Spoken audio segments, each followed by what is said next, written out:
Vai jums kādreiz ir gadījies, ka kaut kas piedeg un šķiet, ka to vairs nav iespējams notīrīt? Šodien es parādīšu, kā viegli tikt galā pat ar visgrūtāko situāciju – piedegušu piena bļodu. Lūk piemērs – bļoda, kurā piedega piens.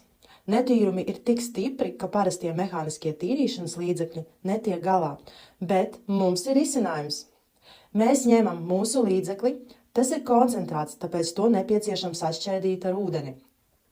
Varat to atšķaidīt iepriekš atsevišķā traukā vai tiešā bļodā, kā es rādu tagad. Ielējam maisījumu uz netīras virsmas.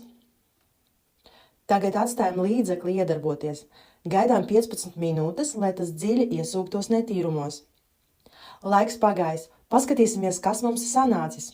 Ņemam sūkli vai salveti un noņemam netīrumu paliekas. Paskatieties, cik viegli viss notīrās. Bļoda ir kā jauna. Detalizētu informāciju un iegādes iespējas atradīsiet saites aprakstā. Pamēģiniet un jūs vairs nesatrauksieties par piedegušiem katliem un bļodām.